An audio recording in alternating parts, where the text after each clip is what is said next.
Good evening, and I'd like to call this meeting to order. We apologize for being 8 minutes late.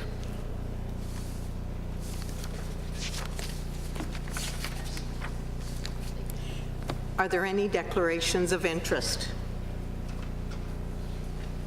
Seeing none, we'll carry on. You have the agenda in front of you. I need a motion to approve that agenda. Thank you, Trustee Edwards. All those in favor? Thank you. We have some special announcements this evening. Firstly, tonight we begin live streaming.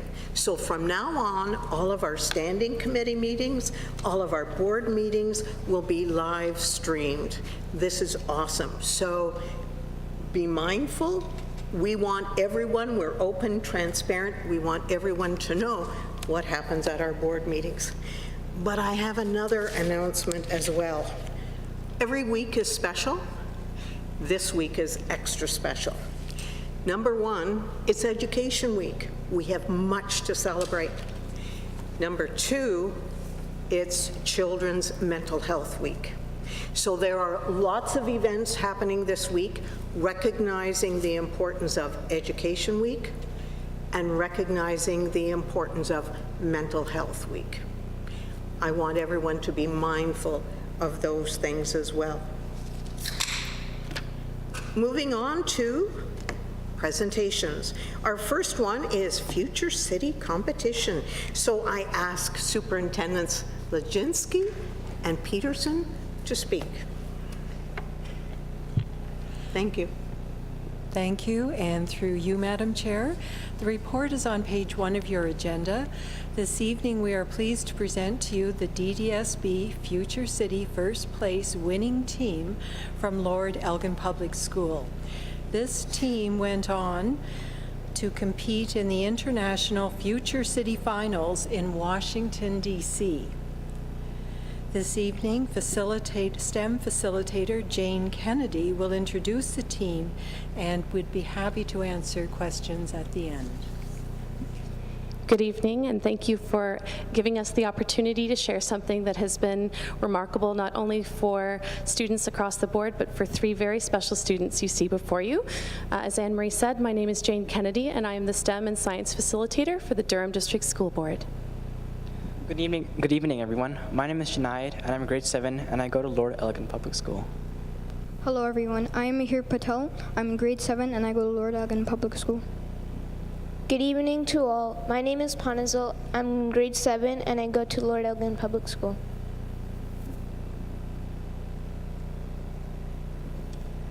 Future City begins with a question, and that question is quite simple.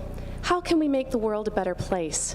And we invite students in grades 6, 7, and 8 to consider that question in the context of a transformational experience where they will go on to think about a city of the future that will withstand a natural disaster, and in this year's case, be able to create a resilient power grid so that the city is never without power. This is an amazing challenge that will take students through science, technology, engineering, and math, and also their language arts curriculum in a project-based learning environment that takes place over 4 months' time, beginning in September and ending or culminating in our regional competition in January. There are 6 deliverables within Future City, the first being city research. This is where we research on how our city is going to look, function, and to establish a resilient power system. The next deliverable is the city model. This deliverable was the most fun for us because we got to build a model that was built to a certain scale to display the different solutions we have come up with to make a flood-resilient city. And the third deliverable would be city presentation. In this deliverable, we had to choose a presentation that was only 7 minutes long and explained our city, our solutions, and the things we had in mind. We had to make many changes, and we also had to memorize this presentation. Next, there's the project plan. This is where we manage our time wisely and efficiently and set deadlines for each deliverable and tasks within them. Another deliverable that was required for this project was a city essay. In this process, we had to create a 1,500-word essay that describes our city and the different solutions we have come up with. And lastly, SimCity. SimCity is not needed in Durham, but to participate in the Washington competition, we must do it. So we had to pretty much create a city, just like our model, that is virtual. So from then, we learned how it really feels, which mayors and people run cities. It's the services that bring people together, bring them apart, grows population, and displaces it. This video is on my teammate's thoughts about what he learned and why Future City is important. Throughout the experience of Future City, I learned about the different processes involved in engineering that include planning, designing, constructing, and presenting. I think that we should have this next year for sure because it was a great learning experience for all of us.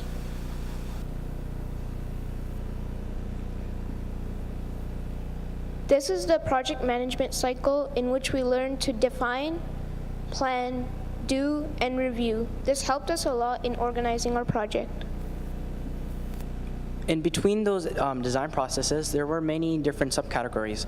Firstly, starting off by identifying the problem. So firstly, we had to choose the natural disaster that pretty much demolishes or impacts a city grid. From then, we had to learn the specifications. What cities, what countries are being heavily impacted. From then, we had to brainstorm solutions. From brainstorming solutions, we had to make sure that these are cost-effective and manageable to our city. Then we had to design it. By designing, we had to think about our scale, the cost, and how much time it will take. Then was the part of building it. We had to build a model in certain dimensions, and from then we had to test our model, improve our model, and redesign our model. And finally, we shared it to the University of Tech and in the Washington competition. The wonderful thing that I've enjoyed about Future City is that it meets the 6 strategic priorities of the Durham District School Board. In success, we ensure that students are being given high expectations and achievable outcomes that relate to the curriculum that they are to study. In well-being, we look at teams and honoring collaboration and communication skills. In leadership, we help our students to develop as public speakers, project managers, conflict and resolution specialists, and also in looking at their own strengths. When we think about equity, we know that Engineers Canada was our greatest partner. Without them, we could not have been able to run this project. And equity as well, we know that it's important that everyone participates. And so together with Engineers Canada, we ensured that every school that wished to would be enabled to be registered without cost. When we looked at engagement, I think you can hear it here tonight, we asked a real-world problem. We asked kids to connect their learning, and we asked them to do something with it that was greater than themselves. When we think about innovative thinking, the SimCity program was quite innovative, but so were the tools that they did as they leveraged digital to create their essay, and everything that we did, with the exception of the model and the presentation, was submitted online to a larger body, Future City USA, and to an online program called a CMS management system. This is the rest of the team's thoughts on why it's important and what we learned from Future City. Many skills that I can use in school or outside, such as leadership, oral communication, how to trust my peers, and it even taught me a few things that is related to schoolwork. It also helped me to organize my work and how to use my time effectively. Hopefully, I wish to do Future City again next year. I absolutely love Future City because of the things I learned and the things I got to do, such as learning about engineering and building a model. Future City has taught me a lot, and I hope that one day I would become an engineer and work with Future City.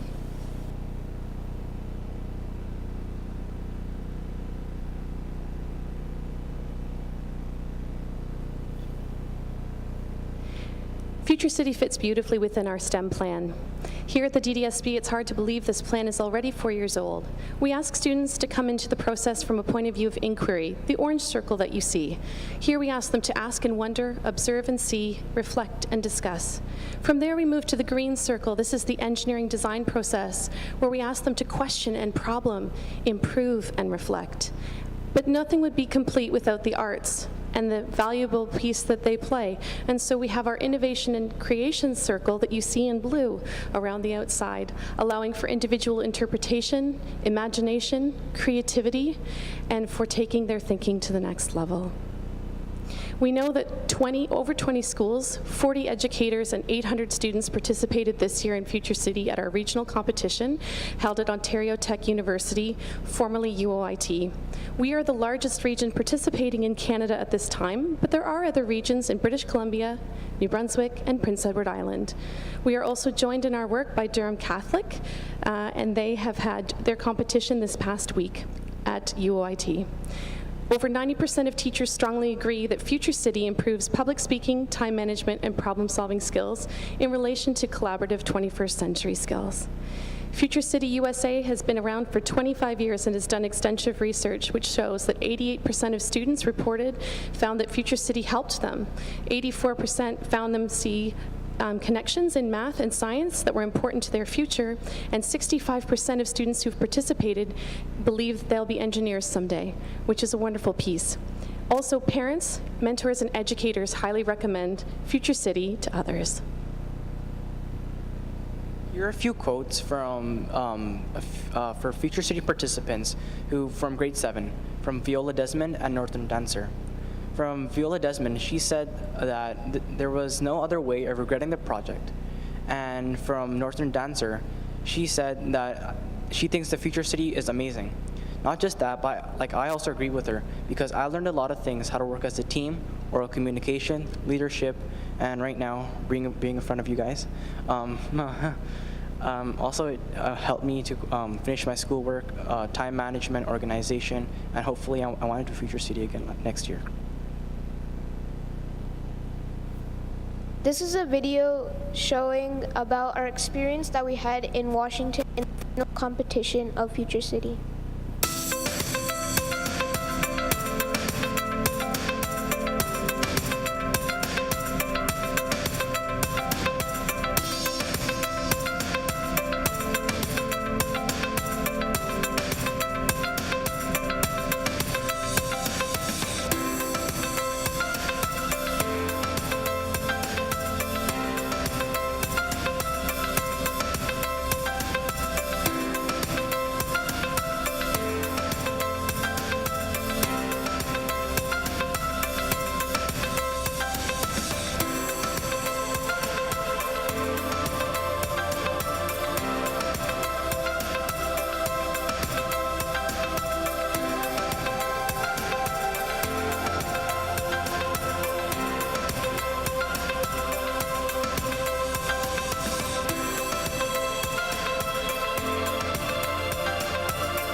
Thank you, DDSB, for taking the time out of your day to let us present to you, and thanks to Future City, we have considered engineering as careers in our future. Thank you.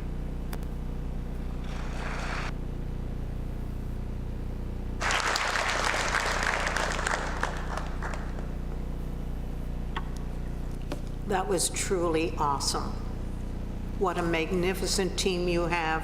You definitely are the drivers of the future. But I do have one little question. At the end of that video, it said, work hard, dream big, and what was the third item? Achieve heights. Achieve heights. Oh, that's amazing. Thank you very much. Other questions, comments? Trustee Edwards. Thank you. I am so impressed by your presentation, and as the statements say from parents and students and everyone and teachers, how this activity, Future City, has a huge impact on students' lives. You must be really proud that you made it through regionals, competed against 20 other schools, and went to participate in the international competition in Washington. And I think as a board, we're very, very proud of you as the students to achieve that. I just have one question for you. Well, actually sort of two. One, you said you were all becoming engineers, and I know part of the Future City is determining what type of engineer, if you have a specific field. And the second is, as you developed your leadership and your communication skills, what would you tell a student that was going to, a group that was going to participate next year in Future Cities? What would be the most beneficial thing for them to know before they get started? Starting off with the engineer question, I would most likely, I want to be most likely a civil engineer. They pretty much design city layouts and they manage how the zones are going to work. And the second question, I would pretty much tell them, do what your heart desires, do what you think is right, and work as a team, do equal cooperation, manage the task, manage your time, and try. I would also want to become a civil engineer. And for the second question, I would say to work hard, use your imagination, and try your best. I would want to become an architectural engineer because I really like the part in where we had to design the model more than actually building it. So yeah, and then for the second one, I would just tell them to try their best and you'll reach the heights from giving your maximum effort.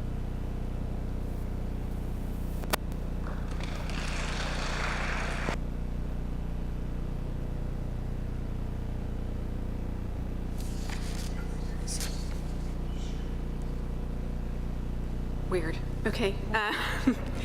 So I actually had, my son was in this competition and you beat him, and you should have beat him because this was so much better than what he did.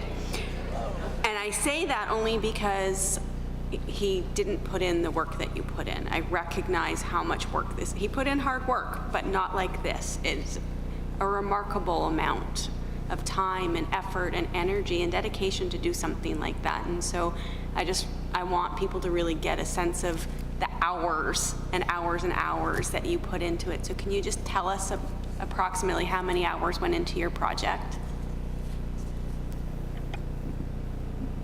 Well, while working on this project, we tried to work about every day to really nail our project and learn more. So I think we tried our best to approximately get about 2 hours each day. Regarding that, we also had to manage our time, so we used a method called the Kanban board. We called each other to make sure if we were available that day. We pretty much worked on the model for 2 months. We had a few arguments, but it came out. Yes, a few. We problem solved, we learned a lot of things, we helped other groups, we bought a lot of things, and it ended out nice.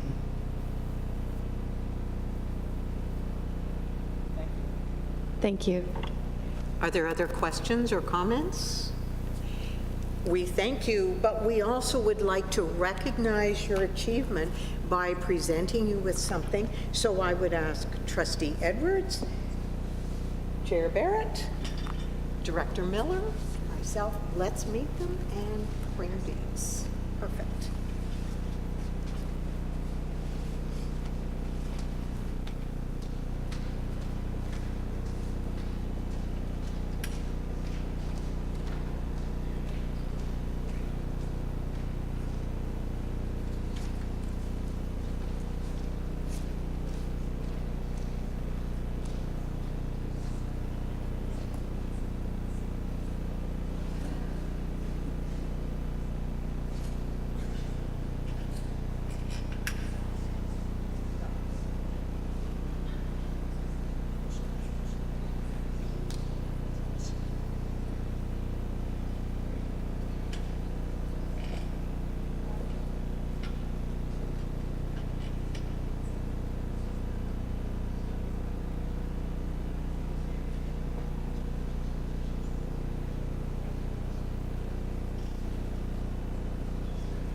And moving on, I ask that Superintendents Leginski and Peterson and Malia to speak about secondary phases of the data. Good evening. Through you, Madam Chair, the report can be found on pages 6 through 10 of your agenda. The purpose of this report is to highlight secondary phases on the data at O'Neill CVI. If we can just turn the first slide. Faces on the Data is a systemic structure based on the research of Lynn Sherratt and Michael Fullen. It has been successfully utilized in the elementary panel for a number of years. This structure supports school teams in identifying individual learning gaps. Then teaching staff, support staff, and administration collaboratively set student goals and monitor student achievement. This is an example of an extremely reflective practice that allows for student and teacher learning needs to be met. Faces on the Data started in secondary schools in September 2018. The goal was to model the secondary structure after best practice in elementary schools.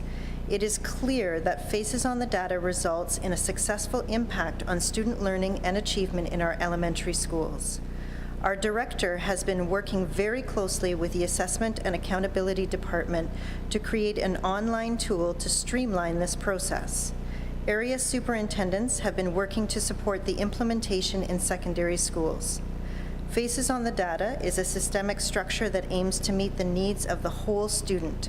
Social, emotional, and academic needs are considered with the ultimate goal of equitable outcomes for all. It is my pleasure to now introduce Peggy Perkins, Principal of O'Neill CVI, and Tracy Running, Vice Principal of O'Neill CVI, to give us an overview of how one school has started to implement this practice.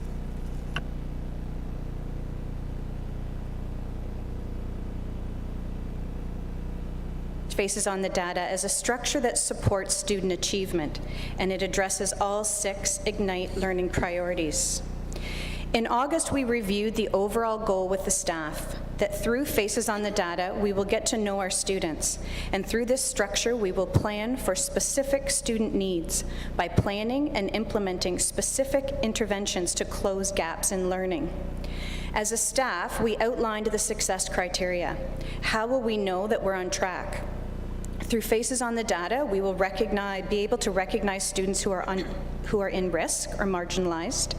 We will plan individualized, strategic, high-yield interventions. Through Faces on the Data, we will continually follow up and monitor in-risk students on a 4 to 6 week cycle. We will incorporate culturally responsive pedagogy into our curriculum to meet our student needs. We will deepen our understanding of student learning strengths and needs to support student achievement. And through Faces on the Data, we will support collaborative inquiry within our school.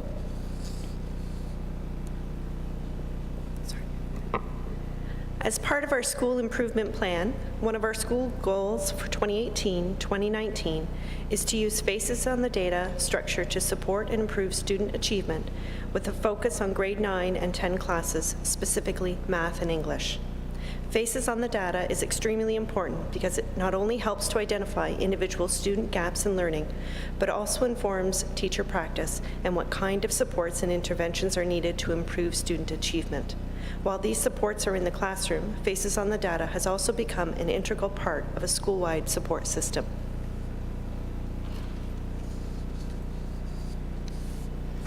As we reviewed Faces on the Data, it was imperative that we understood where it fits into the tiers of interventions at O'Neill CVI.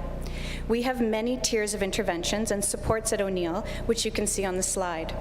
Faces on the Data is our first tier. It is happening in the classroom with the teacher. Faces on the Data supports the teacher connecting with their students, understanding and responding to their individual learning needs. As we mentioned, Faces on the Data helps to identify individual student gaps in learning. During our Faces on the Data math meetings, we identified 3 students per grade 9 and 10 applied classes who were struggling in several key areas, such as lacking foundational skills, confusion around math laws such as BEDMAS, students struggling with simple and complex steps to solving equations, gaps in operations, simple computation and numeracy, comprehension of questions, not only understanding what the problem is asking for, but also what steps are needed to solve it.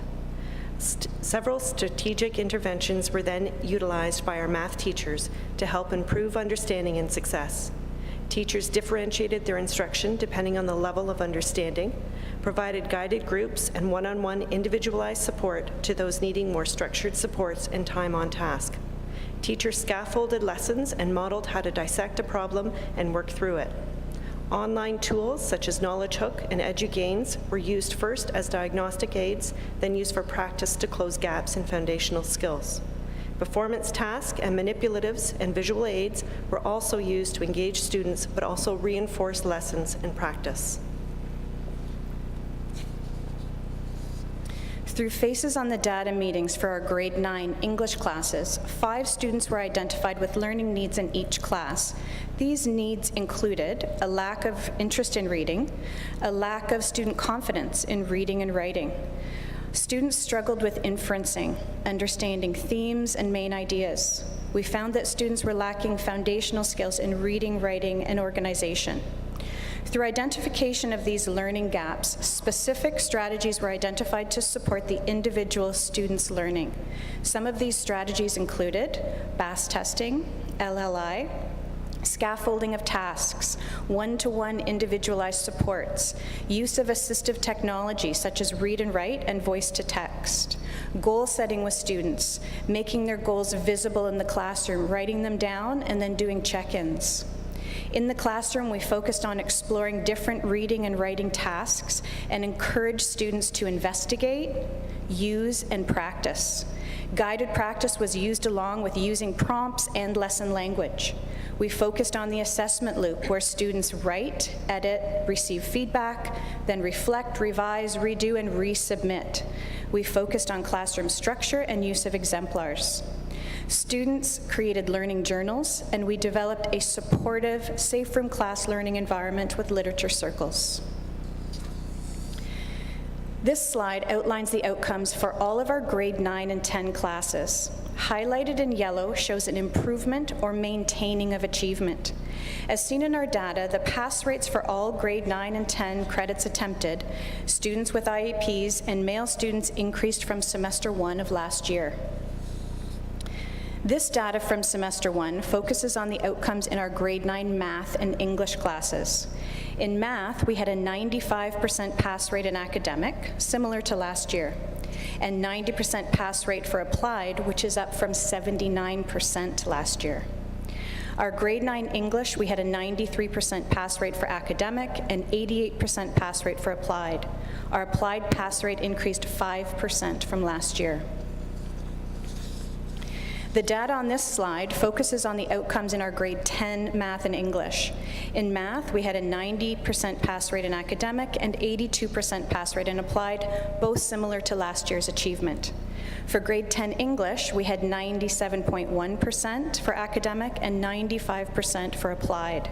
This represents a 4.1% increase for academic and 13% increase in applied.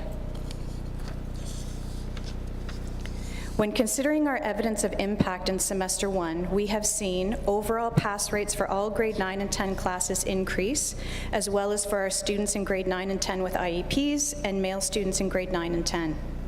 We saw big gains in grade 9 applied math, moving from 79 to 90%, grade 9 applied English, 83 to 88%, and grade 10 applied English, 82 to 95%. The new dashboard online data tool has facilitated the ability of administrators to evaluate the impact of current structures such as Faces on the Data on student achievement. We are able to access data immediately after the marks are inputted, allowing our teams to reflect on our practice and have data-informed next steps. After working with the Faces on the Data structure in semester 1, our team has reflected on what is working and how we can improve our impact on student achievement in semester 2. Our team reflected on our practice through the 6 strategies of Ignite Learning. With success, we saw an increase in overall achievement data in grade 9 and 10 classes, with significant increases in grade 9 applied math and English and grade 10 applied English. Our focus was for each student to achieve high standards given individualized supports to address learning needs. Through leadership, we focused on creating and supporting a collaborative professional team within the school. We shared knowledge and increased the expertise of staff. We consulted with elementary colleagues and shared exemplary practice for Faces on the Data. We saw an increase in student engagement in the classroom. Through student voice, we heard how a safe, caring learning environment community makes them engage more in their work.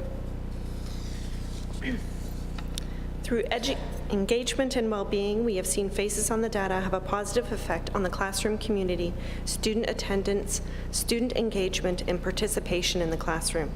Through equity, we have seen a focus on sharing strategies and interventions between our staff within our building to improve student achievement, as well as focus on gap closing using high-yield, innovative teaching strategies while incorporating culturally responsive pedagogy. We've also seen an increase in equitable assessment practices, including the triangulation of data through products, conversations, and observations. This has led to the individualization of learning and equitable outcomes for our marginalized students. Through innovation, we have also been able to purchase new classroom furniture, replacing the one-piece desk-chair combinations, leading to new innovative learning spaces that facilitate group work, increase collaboration, and increase student engagement. As you see from this picture, students are using their desks to write out and solve math problems. The writable surface has allowed students to take risks and attempt problems that they may not have felt comfortable doing in the past. They attempt questions, they make mistakes, they erase and try again. This has also made it easier for the teacher to see and observe how the students are doing and their learning, while at the same time zeroing in on the needed supports for each student. As we continue with Faces on the Data in Semester 2, we will continue with efficient, short meetings focused on identifying and implementing individualized instructional strategies based on current relevant data. We will continue with a 4 to 6 week cycle within the semester, as this is where we saw the best impact on student achievement. And we will continue to provide opportunities for collaboration focused on improving student achievement through understanding student learning strengths and needs. That concludes our presentation, and we'd be happy to take any questions. Thank you. We commend you for the work that you do with our students. And firstly, we have Trustee Noble. Thank you for presenting today. This is really a fantastic initiative, and I'm so glad to see the positive results. I did have the privilege actually of touring your bundle class earlier in the year and hearing from the students, seeing how happy they are that they're succeeding and getting the help is really phenomenal to hear as well. I just had one question regarding the data. I noticed you had you have male student data. Do you also have female student data that you just didn't include in the presentation? We don't have female data. Well, we do, but we focused in on the overall outcomes of male students because we've seen that male students are not as successful in terms of their English and math scores.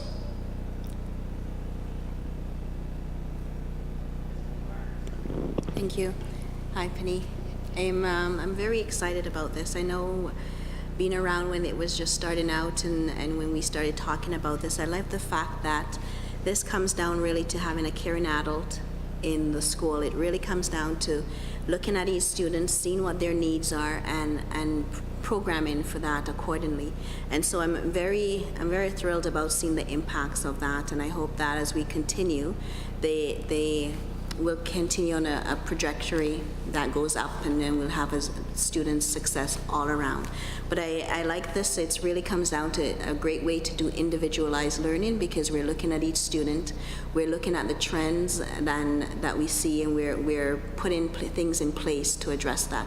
So I'm excited about this, and as it continues to roll out in our secondary level, I'm pumped. Thanks. Thank you very much. If you forgive my political comment as I move into my question, the data that you have presented in most parts, 99% out of 100, have some very impressive gains. And it'd be interesting in the current political climate on how a greater teacher-pupil ratio will actually help this data, or perhaps individual learning and e-learning would absolutely, continue the data. Excuse the political comment for the meantime, but I have a question, because the data is very exciting.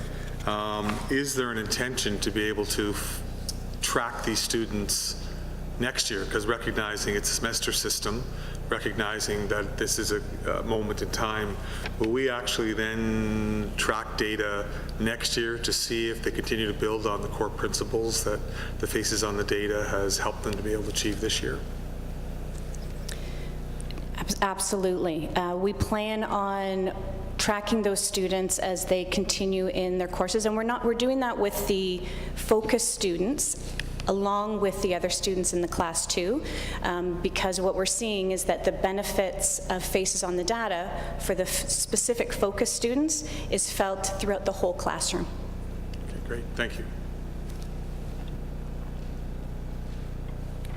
Seeing no further questions, I commend you for the work that you're doing. So thank you to the administrators from O'Neill, and I think we have another vice principal who's sitting in the background. Thank you all. And recognizing that this is Children's Mental Health Week, we are going to ask Superintendent Davis to talk about well-being and our mental health plan. Thank you, Madam Chair, and through you, this report can be found in your package on pages 11 through 15. The purpose of this report is to provide information about 2 mental health and well-being initiatives that support Year 1 implementation at the Durham District School Board Well-being and Mental Health Strategies Plan. These initiatives will be taking place during this week, Children's Mental Health Week, May 5th to 11th. We are taking the opportunity this week to be mindful of mental health and well-being and how it has a direct effect on success, well-being, leadership, innovation, equity, and engagement. These represent our strategic priorities. Today is Mindful Monday. Tomorrow will be Talk About It Tuesday. We also have Wellness Wednesday, Thankful Thursday, and Fitness Friday. Our well-being and mental health 3-year strategy focuses on the 5 fundamental elements of well-being, which are welcome, include, understand, promote, and partner. During this year, our focus is on the elements surrounding welcome and include. Therefore, at Durham District School Board, we continually strive to create safe, welcoming, inclusive spaces to promote well-being for all students and staff, parents, guardians, and community. We value our positive mental health fundamentals, and we have 2 initiatives this week. One is, what is a mental healthy school? There was a video contest, and you'll have the opportunity to see the results this evening. Our second initiative is our Secondary Students Mental Health Symposium, and that will take place this week. I would like to introduce our Durham District School Board Mental Health Lead, Stephanie Poliber. She will share details about our video contest and introduce and welcome our student guests from Lester B. Pearson Public School this evening. A special welcome to the family members of Lester B. Pearson School Community and to our Vice Principal, Wendy Pokopek, as well. Good evening, everyone. I was excited to share a good news story of some very creative students who are calling to attention our work around well-being and mental health. Superintendent Davis talked about the connection that well-being has and how it threads itself through each strategic priority. The video contest that I'm going to talk to you about and the calendars you actually have in front of you are all examples of how we are leveraging our day-to-day work to support the well-being vision that we have, as well as I talk about the video, how important that video is in terms of our engagement where student voice matters. We're hearing students' voice in terms of what they think goes into a mentally healthy school, holds our plan accountable, and informs any development we have moving forward the years ahead. As Trustee Morton said, this week is Children's Mental Health Week. It is an important week across Ontario where we are bringing awareness to child and youth mental health, where we are working towards decreasing stigma and creating a culture of help seeking and understanding that help is available and that it works. DDSB has focused on promoting well-being and mental health for all students. The calendar you have in front of you is part of a larger toolkit of resources given to schools to implement activities that can support student well-being as well as support staff in their own well-being. The promotion of well-being happens because it allows opportunities for all students to celebrate, develop their gifts, and achieve a true sense of belonging, experience joy, learn skills for their lives ahead. And the school toolkit supports schools in being able to do this. The video contest is an opportunity to make explicit the connection in our strategic plan to well-being along with the goals found in the well-being plan. And honoring our commitment to inclusive design, the contest provides our students the opportunity to share their wisdom regarding what is a mentally healthy school. This might be helpful. So the video contest, this was the first year that we had this video contest. Not sure what we would receive. We received 24 submissions, amazing videos, and I know Trustee Morton, thank you very much for being on that review team, and Trustee Merced, thank you.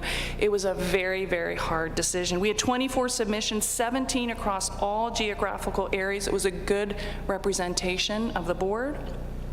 And we had a video from kindergarten all the way up to grade 12. The students were engaged in this contest. The review team consisted of board and student trustees, representative from elementary panel and our secondary panel. We had our mental health support staff join the committee, people from curriculum and achievement and safe school. It was a broad representation. And what they did with these 24 is work very hard. I don't know how we did it, but we somehow had to do it. We whittled it down to three amazing videos.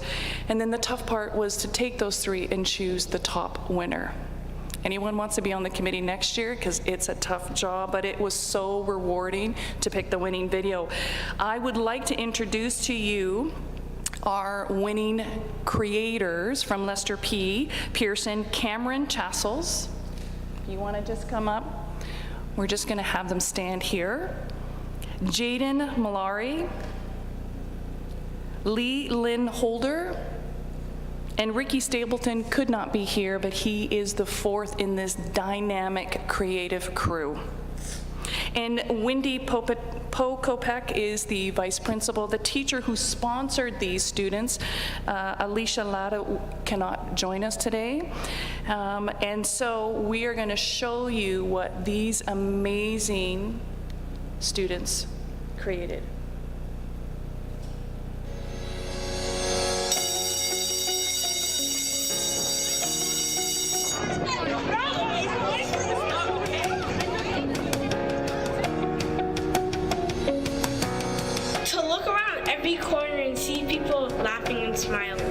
To be happy and not worried all the time. To feel safe at school with fear as the farthest thing from my mind.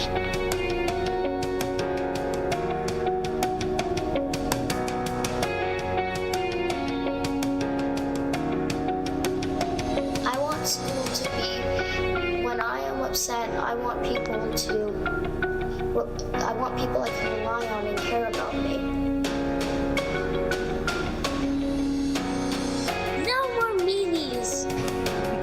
School where everyone can be happy. I want everyone to be surrounded by good people. I want to feel accepted in my school, like I actually matter.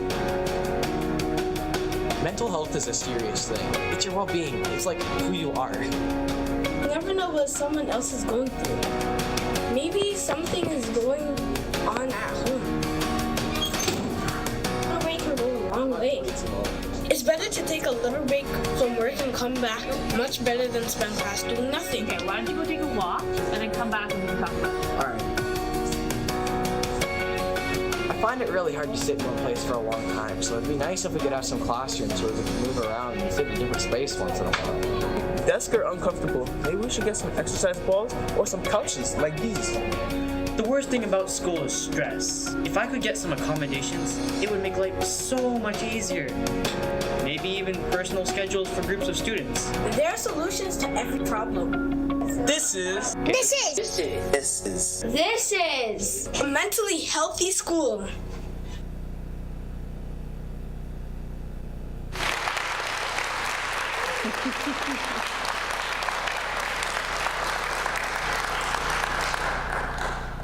I think you'll agree with me, that was amazing. These 3 students and their partner who's not here, Ricky, they were asked the question, what do you think goes into a mentally healthy school? What does it look like? What does it feel like? What does it sound like? And we have some amazing ideas of what we need to go back and think about what we're doing. So you boys are amazing. That was an awesome video. Where do we go from here? Well, I think we need to celebrate. That's the one thing. These boys are going to get a pizza party. And then we're going to post it. We're going to get everyone that we know to learn and to listen and to see this video. We are committed to the work of well-being and student voice and inclusive design, and this is a good example to show that commitment. We're going to share it with you. Tonight is the first viewing ever publicly, and so what a great day to start live streaming. And we're going to share it with the student trustees at a meeting to help inform their work moving forward in the next planning year. And we want to share this with our family of schools. We want to share this at staff school meetings. We want to get this good information of what a mentally healthy school looks like, sounds like, and feels like into the hands of every school to help move our plan around well-being and our goals forward. This is the future of what our work will look like, and we thank all 3 of you for giving us such strong foundational ideas on how to do that. Amazing. So thank you.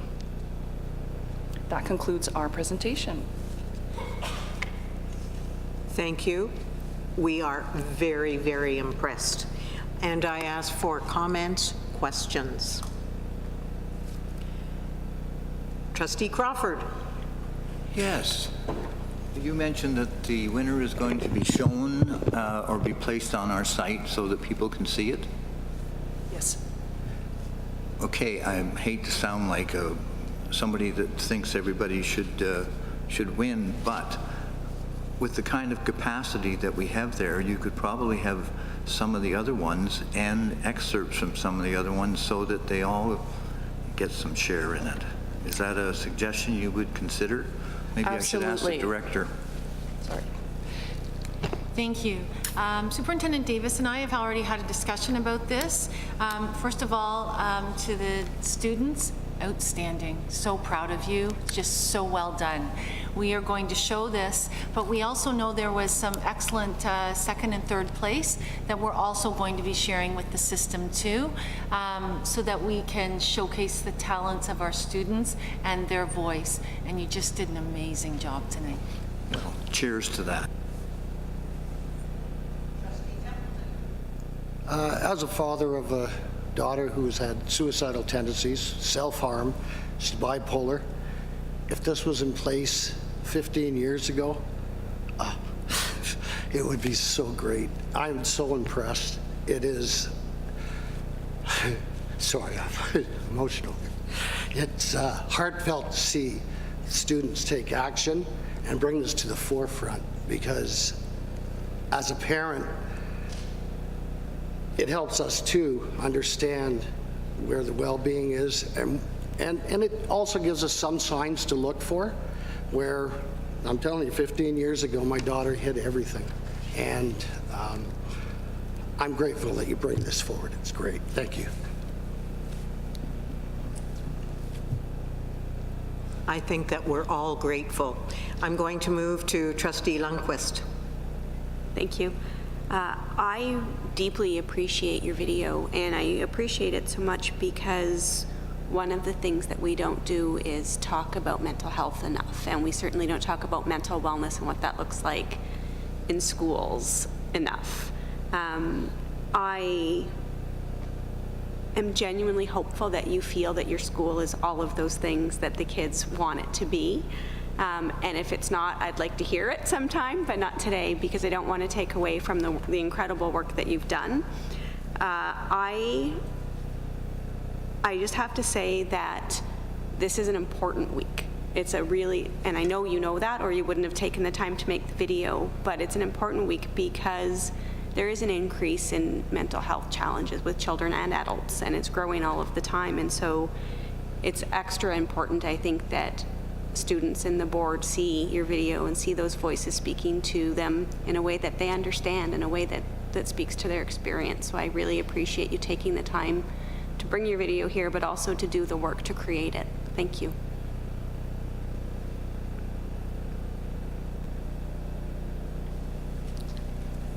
I want to say that we are very thankful that we are going to be wearing these shirts for the rest of the week, and maybe next week and the next week after that. So thank you for doing that. We've talked always a lot about physical well-being. I'm glad that we are now talking about mental health. So tomorrow being Talk About It Tuesday, I would hope that we are all initiating conversations tomorrow and making it truly Talk About It Tuesday.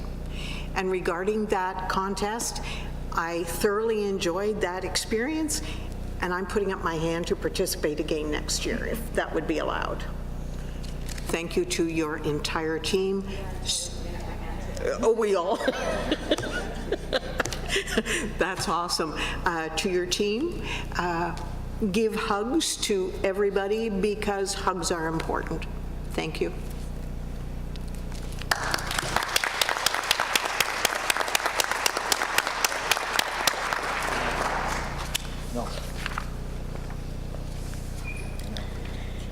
We have a recommended action, and I ask Chair Barrett to speak to a motion. Okay, thank you very much, Chair Morton. Would like to bring forward the motion to be able to establish a Code of Conduct ad hoc committee. As you are aware, we are required to have had review our Code of Conduct, which we did last November. So we have met the requirements of the PPM in order to be able to have it established. That was developed by Keel and Cottrell. Since we have hired the Integrity Commissioner and there has been some feedback, there is a desire in order to be able to reopen the Code of Conduct.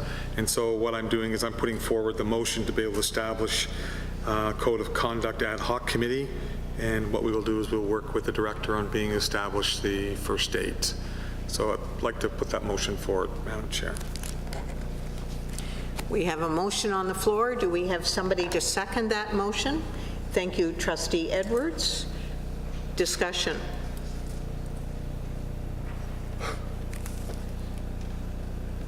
Trustee Crawford.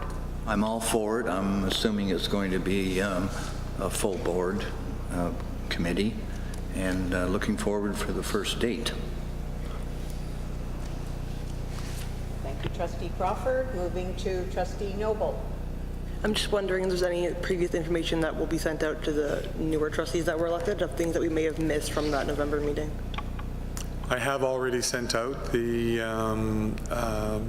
Code of Conduct with the suggested changes by the IC. And I think that would serve as a basis for the further conversation. And if this motion is successful, then what I might suggest is we could certainly take a look at it and then start to share suggested changes prior to that meeting. Because I know that certainly it is the Code of Conduct, or any ad hoc committee is certainly open to every single trustee that wants to join. As we are aware, not every trustee attends every ad hoc committee, but certainly open to everybody. The biggest challenge will be able to find a date that actually works between now and the next 4 to 5 weeks, just based upon the release of the GSNs and the Ed Finance meetings and all the other ad hoc committees that are ongoing. But we will work with the director to be able to establish that date. So, other questions or comments prior to taking the vote? Seeing none, would you like to repeat your motion? Yes, to be able to establish ad hoc committee to examine the code of conduct policy. Thank you. All those in favor, raise your hands, please. All those opposed? All those abstaining from voting? No. Motion is carried.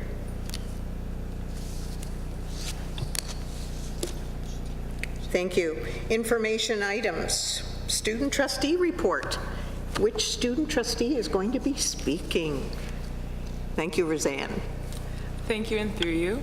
I'm happy to begin the student trustee report with an update on the status of Student Senate.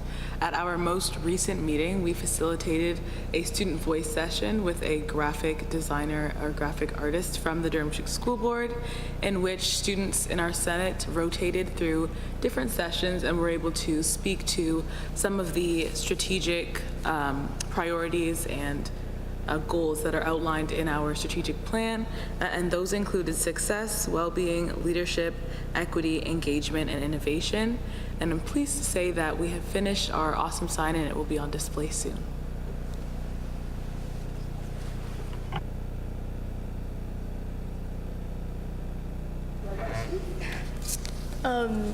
This Senate meeting, we also had the pleasure to work alongside the mental health lead as the presentation outlined. So we've been developing the well-being conference for post-secondary students during Education Week, which will be taking place on Wednesday.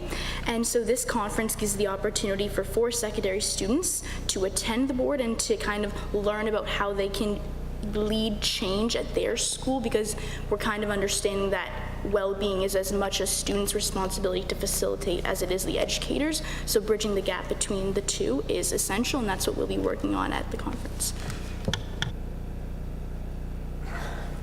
And finally, at the provincial level for student trustees, today the Ontario Student Trustees Association released the Students' Vision document. This document consists of sections and recommendations on enhancing equity, funding formula reform, strengthening rural and northern schools, supporting student well-being, and system modernization for the 21st century learning. These priorities will help steer the direction of the organization in the coming years. Each of us 3 actually got a chance to work and join in the creation of this document alongside other student trustees across the province, and we are very happy to see the outcome of its released and the many recommendations formed. This is a major step for the organization and will be a helpful tool moving forward, and we're really looking forward to seeing its impact. That concludes our report. Thank you to our 3 student trustees. Wonderful. Do we have questions or comments for our trustees? Seeing none, we will move on to Associate Director Visser, who is going to talk about the appointment of an external auditor. Thank you very much, Madam Chair. The report's on page 16 of tonight's agenda. It is an information item carried forward from the Audit Committee and in camera. It is for public information. Delighted to answer any questions that trustees may have. Are there questions? Are there comments? Seeing none, that means we're all in agreement. Thank you. And I think Trustee Edwards is going to speak about the OPSPA committee that met on the weekend. Trustee Edwards. Thank you. The Ontario School Board Association Board of Directors met on Friday and Saturday, April 4th and 5th at the Sheraton Hotel in Toronto. The BOD had 2 presentations. One was actually from Oswego to basically outline what they have been working on and to inform us that they would be releasing the report that you talked about, Tyler. So I won't go into the details as far as that, but I've had a chance to skim the report since it's released this morning, and I'm very impressed with the depth of research that the students used to put together their recommendations, and I know I'm going to be taking a more in-depth look at that, and hopefully those recommendations will be taken a look by our government, specifically our ministry, so that because the visions are amazing. Well done to all student trustees. The Board of Directors also reviewed and discussed emerging issues, labor relations, the GSNs, policy and legislative matters, working team reports, the OPSPA proposed budget for 2019 and 20, OPSPA's key priorities, proposed constitutional amendments and resolutions from member boards and regional reports. It was a very busy couple of days. The past month, the association has been busy responding to the many last-minute consultations given and B memos put out by the ministry and the government. On Monday, April 8th, OPSPA executive participated in an advocacy day at the legislature and had the opportunity to meet with 4 political parties, the PCs, the Liberals, New Democrats, and the Green Party. They also met with the Premier's Office, Ministry of Education, Treasury Board, Secretariat, Municipal Affairs, and Housing. Members of Oswego were also there, and it was noted that many of the government officials and staff wanted to speak to the students more than the trustees, which is a good thing. The Mental Health Coalition has decided that they're going to postpone the Mental Health Summit until 2020, as in they're in the process of redefining their goals. Okay? They recognize that they've done a great job of initiating conversations around mental health and providing a symposium to access expertise and resources around mental health. However, with the change in the government and the cuts to various ministries responsible health and well-being of students, they want to look at being more proactive, looking at addressing service coordination, efficiencies, etc. So they will continue on, and the focus of the mental health might change for the symposium just slightly, still mental health, but more of coordination services, how we can work together and so forth, and promoting services. So again, look forward to 2020. It's important to note that the Ontario Association of Children's Age Society has also created a media release related to the budget cuts, as well as LUMCO, what a terrible acronym, but that means the Large Urban Mayor Caucus of Ontario, which includes Durham. They made statements around the budget cuts and the download municipalities and agencies. Cuts were made to social services, subsidized daycare, health care, policing, library services, and many other changes to ambulance services. All of these cuts will have an impact, both indirect and direct, to our students' well-being and mental health. Again, a very lengthy discussion of some of the things that we would like to look at in coordination of services. The Constitution amendments and board resolutions were discussed, but will be voted at the AGM being held at the Weston Harbour Castle in Toronto on July 4th to the 7th. So these resolutions, you can either get them from myself, or you can go through the website if you have any input to those resolutions, as they will be voted on at the AGM. And of course, that will be our next Board of Directors meeting, is at the AGM, where they will elect the president and the executive for OPSPA. And that is my report. Thank you, Trustee Edwards.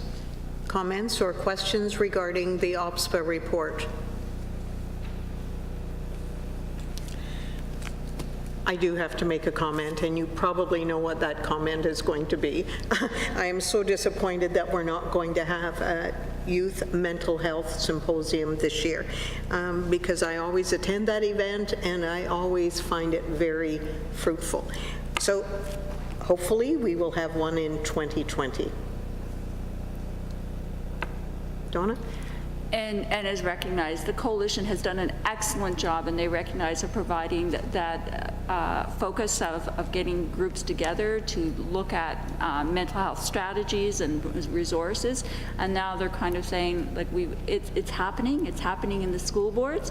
So now they're recollecting and looking at general focus of where they should be, and being more proactive and being out there, being leaders, because the coalition was established by OPSPA, and they are seen as leaders and are recognized by many levels of government, as well as across Canada and in the U.S. So they want to, again, be seen as leaders and push the envelope a little bit further. Thank you for that explanation. Moving on, Trustee Barnes is going to talk about equity and diversity. Thank you.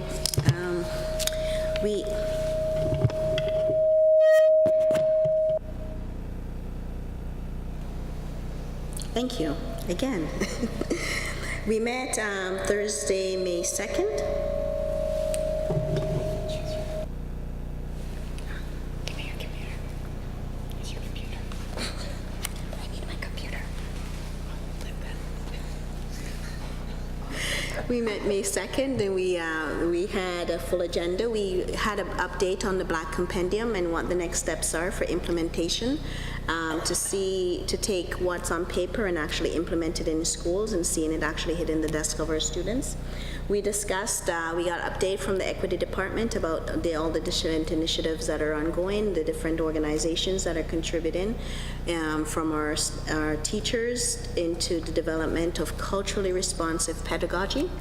We talked about the empowerment conference that we had at the board office for Black girls, with the feedback from that, and the actual impact was amazing. We had our trustees out as well that were very impacted by that presentation. And we were really quick that evening because we moved on to our parent-teacher session for CRRP, and we had over 60 parent groups in for that night. We talked about parents and teachers were exposed to the different resources that were available to implement within schools. We talked about identity, and we had sessions such as our Black Studies courses that students came out to present just the impact of what that had on their learning. So it was a productive night, and parents and teachers were very thrilled for the opportunity to do that, and have asked for us to do it again. That's my report. Questions or comments for Patrice? Seeing none. We've come to the end of our agenda, but I do have another good news story that I just have to share. Today, I attended the Ontario Skills Competition at the Toronto Congress Centre, and it was so amazing. New this year to the program, we have an elementary competition. Tomorrow will be the secondary. We had 8 elementary schools represented. 2 of those schools came home wearing ribbons today. Prince Albert Public School, which is a fairly small elementary school, ranked 2nd in the province in their competition. Amazing. S.A. Cocker had a team of grade 7 and 8 students there. They came home with a 3rd place finish. So impressive for the entire Durham team. So I congratulate those people, and I encourage anyone who would like to visit them tomorrow and see our secondary people in action. I'm over the moon with the results that we have, so thank you. Moving on, I need a motion to adjourn. Thank you, Patrice. Seconded by? Thank you. Kindly. All those in favor? Meeting is adjourned.